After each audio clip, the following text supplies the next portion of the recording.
নিউজে স্বাগত। চলে যাব আজকের দিনের একটি গুরুত্বপূর্ণ সংবাদে। ক্লিনিক্যাল এস্টাবলিশমেন্ট অ্যাক্ট না মানায় নন্দীগ্রাম স্বাস্থ্য জেলার পক্ষ থেকে নন্দীগ্রামের স্বাস্থ্য জেলার বিভিন্ন ব্লকে থাকা 22টি অবৈধ ডায়াগনস্টিক সেন্টারকে শোকজ করে তথা বন্ধের নির্দেশ দিলেন নন্দীগ্রাম সিএমওএইচ। নন্দীগ্রাম স্বাস্থ্য জেলার মধ্যে বৈধ ডায়াগনস্টিক সেন্টারের সংখ্যা মাত্র 136টি এবং নার্সিংহোমের সংখ্যা 48টি। তবে অবৈধভাবে 22টি ডায়াগনস্টিক সেন্টারকে বন্ধের নির্দেশ দেওয়া হলো নন্দীগ্রাম স্বাস্থ্য জেলা সিএমওএইচ এর পক্ষ থেকে। নন্দীগ্রাম স্বাস্থ্য জেলা সিএমওএইচ অসিত কুমার দেওয়ান বলেন, জেলায় 22টি ডায়াগনস্টিক সেন্টারকে ক্লিনিক্যাল এস্টাবলিশমেন্ট লাইসেন্স এবং বায়োমেডিক্যাল ওয়েস্ট ম্যানেজমেন্ট কোনোভাবেই নেই, তাই বর্তমান সময়ে তাদের বন্ধের নির্দেশ দেওয়া হয়েছে। তবে পরবর্তী সময়ে এই ডায়াগনস্টিক সেন্টারগুলিতে এই সূচকগুলো পরিপূর্ণ করলে পুনরায় খুলতে পারবে। তবে এই সময় কোনোভাবেই যাতে না খুলে তার জন্য পুলিশকে নির্দেশ দেওয়া হয়েছে।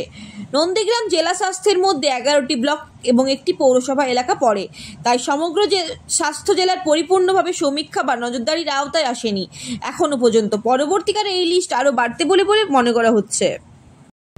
স্বাস্থ্য জেলায় মোট 22টি প্যাথোলজিকে আপনারা শোকজ করেছেন এবং বর্তমান সময়ে সেগুলোকে বন্ধ রাখার নির্দেশ দিয়েছে। বিষয়টা কি একটু বিস্তারিত বলবেন? প্যাথোলজি ঠিক নয়, অ্যাকচুয়ালি ডায়াগনস্টিক সেন্টার বলাই ভালো। আমরা রুটিন সার্ভাইলেন্স আমরা করে থাকি, আমাদের অফিসাররা ভিজিট করে, তাতে এইগুলো আমরা সবসময়তেই তাদের কাগজপত্র চেক করে থাকি। আমাদের ডিস্ট্রিক্ট লেভেল যে মনিটরিং কমিটির মিটিং হয় ডিএম স্যারের নেতৃত্বে, সে ডিএম স্যার এখানে নির্দেশ দিয়েছিলেন যে এই সার্ভেলেন্সগুলোকে আরও স্ট্রেনথেন করার জন্য। আমরা আমাদের টিম করে বিভিন্ন জায়গায় ভিজিট করছি, তাতে করে আজ পর্যন্ত 22টা ডায়াগনস্টিক সেন্টার আমরা আইডেন্টিফাই করতে পেরেছি যাদের কোনো বৈধ লাইসেন্স মানে ক্লিনিক্যাল এস্টাবলিশমেন্ট লাইসেন্স নেই, এবং যার আছে সেটাও তারা এক্সপায়ার করে গেছে, রিনিউ করেনি। এবং তাছাড়া তার যে বায়োমেডিক্যাল ওয়েস্ট ম্যানেজমেন্টের যে লাইসেন্স থাকার কথা সেটাও নেই। কারণ এটা আমরা মনে করি এটা একটা মানে খুবই খারাপ দিক। কারণ কোনো একটা এই যে ব্লাড টানছে বা কোনো একটা প্যাথোলজিক্যাল টেস্ট করছে, তার ওয়েস্টটাকে সঠিকভাবে যদি ম্যানেজ না করতে পারা যায় তাহলে কিন্তু পরিবেশের ক্ষতি হবে, এবং এই যে সিরিঞ্জ নিডলগুলো রিসাইক্লিং হচ্ছে না তারও কোনো গ্যারেন্টি থাকছে না। এটা একটা ভয়ের ব্যাপার রয়েছে। সেই জন্য আমরা এই সমস্ত 22টা যে আইডেন্টিফাই করেছি যে মানে ডায়াগনস্টিক সেন্টারগুলোকে আমরা শোকজ করেছি এবং ক্লোজার নোটিশ ধরিয়েছি যাতে করে ইমিডিয়েটলি এটা বন্ধ করে। এবং আমরা নজরদারি রাখার জন্য জেনারেল প্রশাসনের কাছে সহযোগিতা চেয়েছি, যাতে কনসার্ন থানাকেও আমরা কপি দিয়েছি যাতে এটা নজরদারি করা হয়, যাতে এরা কোনো রকমে এই অবৈধ জায়গায় তারা ডায়াগনস্টিক সেন্টারগুলো না চালাতে পারে। তাদেরকে আমরা সুযোগ দিচ্ছি যে ভ্যালিড লাইসেন্স তারা আবেদন করুক, লাইসেন্সের জন্য আমরা যথাযথ সহযোগিতা করব, তারপর তারা এই সেন্টারগুলোকে খুলবে। আর এইটা আমরা সারা বছর ধরেই সারা জেলা জুড়ে আমরা এটা নজরদারিটা আমরা চালু রাখছি, যাতে করে মানুষকে আমরা একটা সুস্থ পরিষেবা আমরা দিতে পারি। এই যে 22টি প্রতিষ্ঠান, এগুলো কি নথিভুক্ত ছিল? না, এগুলো কখনোই আমাদের নথিভুক্ত ছিল না। আমাদের এখনো পর্যন্ত আমাদের জেলায় মানে নন্দীগ্রাম হেলথ ডিস্ট্রিক্টের আন্ডারে 136টা ডায়াগনস্টিক সেন্টার নথিভুক্ত আছে এবং 48টা নার্সিংহোম আমার নথিভুক্ত রয়েছে। এইগুলো আমার নথিভুক্ত ছিল না, সেই জন্য আমরা রুটিন এতে ধরতেও পারিনি, র্যান্ডম আমরা সার্ভেতে আমরা এগুলোকে ধরতে পেরেছি।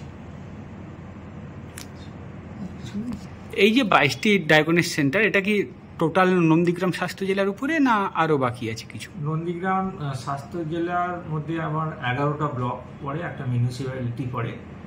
আমরা 100% পুরোটা কমপ্লিট করে উঠতে পারিনি। আমরা চণ্ডীপুরের দিক থেকে ধরেছি, এইগুলোকে সার্ভে করে করে এগিয়ে যাচ্ছি আজ পর্যন্ত।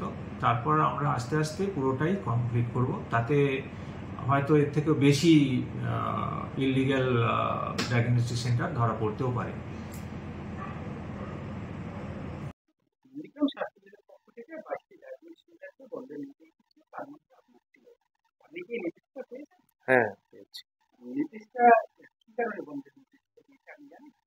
ল্যাবের হচ্ছে রেজিস্ট্রেশনটা হয়নি।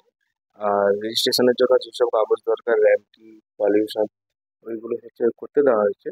তো ইতিমধ্যে তো ওইসব এখনো পারমিশনগুলো পাইনি, তো তাই জন্য হচ্ছে নোটিশটা দিয়েছে না। আর ট্রেড লাইসেন্স হয়ে আছে, কিন্তু ল্যাবের জন্য তো মেনলি হচ্ছে র্যাঙ্কিটা দরকার, আর ইয়ে পলিউশনটা দরকার। তো তাই জন্য হচ্ছে এখন লেটারটা দিয়েছে বন্ধ রাখার জন্য।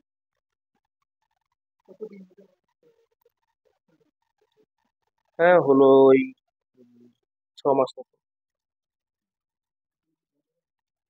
হ্যাঁ, এখন বন্ধ তো রাখতেই হবে, কারণ হচ্ছে সিএমএস অফিস থেকে হচ্ছে তো নোটিশ দিয়েছে।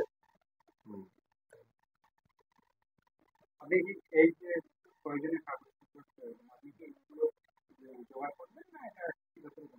কাগজপত্র জমা আমার দেওয়াই আছে, রিসিপ্ট কপিও আমার কাছে আছে। আমি স্যারের কাছে আজকে গেলাম, স্যার বললো হ্যাঁ রিসিপ্ট কপি দেখতে পেয়েছি, বাট তার আগে ছিল তো আমার কাগজ ছিল না, সেই জন্য তখন লিস্টটা রেডি হয়েছিল, সেই সময় লিস্টটা বেরিয়ে গেছে। তাই এখন সেটা থেকে বলছে ঠিক আছে, তুমি তবু বলছে ফ্রেশ কাগজ যখন পাবে তখন চালু করবেন, এখন কয়েকদিন বন্ধ রাখো। সেই মতো আমি বন্ধ কাজ করে দিয়েছি। এটা পলিউশন অফিসে যাওয়ার পরে পলিউশন অফিস থেকে বলছিল যে চালু করতে পারেন, কিন্তু ওই চালু করুন বটে, কিন্তু কাগজটা তাড়াতাড়ি হাতে নেওয়ার চেষ্টা করবেন, কাগজ হয়ে গেলে সুবিধা হয় আপনার। সেই মতো এখন টোটালি বন্ধ করে দিয়েছি। শুভরাজ জানা, টিঙ্গস বায়ো ডায়াগনস্টিক সেন্টার।